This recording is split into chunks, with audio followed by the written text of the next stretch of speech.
Bonsoir, la boîte à questions. Yeah.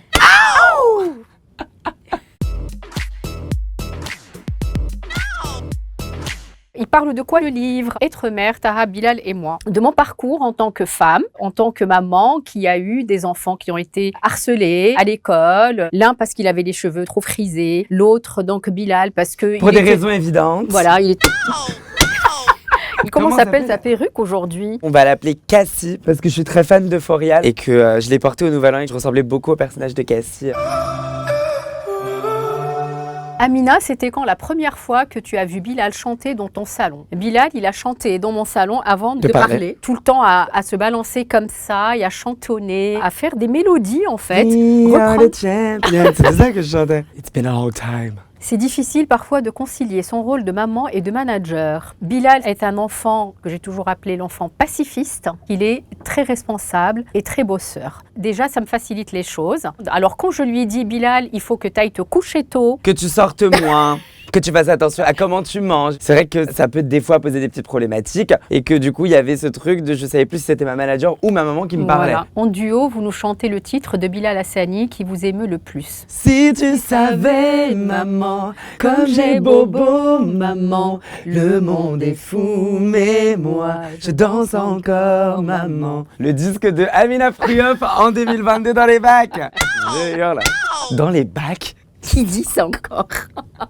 Le créateur Jacques Mus a récemment dénoncé des posts homophobes dont il a été victime sur les réseaux sociaux. C'est important de le faire. Alors oui, j'ai vu les posts de Simon. Donc il y a littéralement des gens qui ont dit qu'ils voulaient plus acheter ses sacs parce qu'il a posté pour la Saint-Valentin des photos de lui et son copain. C'est quand même hallucinant. Donc c'est bien de le dénoncer sur les réseaux. On parle de Jacques Mus, il est suivi par Beyoncé, par les Jenner, les Kardashian, etc. Donc au moins, il fait entendre son combat et surtout, si on voit Jacques Mus tenir tête à ces gens-là, et ben ça donnera confiance en tout cas à plein de jeunes créateurs, plein de jeunes artistes. Ils vont se dire bon ben j'ai le droit d'être moi fièrement et ça fera pas de moi quelqu'un qui ne pourra jamais briser le plafond de verre et exploser et percer quoi. Que diriez-vous aux parents qui ne soutiennent pas leurs enfants face à l'homosexualité? Bouh bouh, tomatoes, tomatoes, tomatoes. Alors, dites-vous bien, avant d'avoir un enfant, peut-être que mon fils ou ma fille va être homosexuel. Et si vous dites « Ah non, je vais pas le supporter », n'ayez pas d'enfant s'il vous plaît, vous n'êtes pas fait pour. Je suis assez dure avec ça. Votre meilleur souvenir mère-fils? L'Olympia de Bilal, quand il avait 19 ans, son premier concert, la salle est blindée, tout le monde chantait, toutes les chansons, tous les titres. Et moi après, je suis montée sur scène pour Je danse encore. Et ça, c'était vraiment magnifique. Selon vous, quelle est la solution pour protéger les victimes de cyberharcèlement? C'est une question très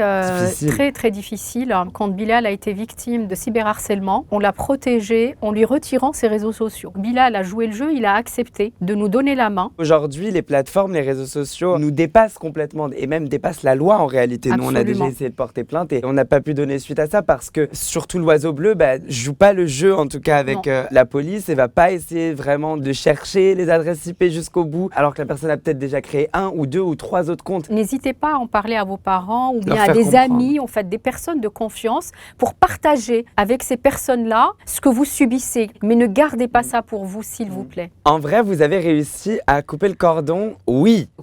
Le cordon, il est coupé. Il a sa vie, j'ai la mienne. Je ne sais pas tout de ce qui se passe, contrairement à ce qu'on peut croire dans la vie de Bilal. Et inversement... I don't even know if she's dating. I don't know. Mais on garde quand même une relation qui est... fusionnelle. Bilal, en 2020, la boîte à questions te demandait ça. La boîte à questions a entendu parler d'un éventuel feat avec Aya Nakamura. On veut tout savoir. Nos univers peuvent se rencontrer à un moment. Et si vous demandez suffisamment, ça pourrait arriver à tout moment. Ah ah. Alors ça en est où? Je te laisse répondre. Bilal, tu nous fais découvrir un morceau de ton 3e album. Une phrasette. On a le droit de se dire que tout est ok. That's it.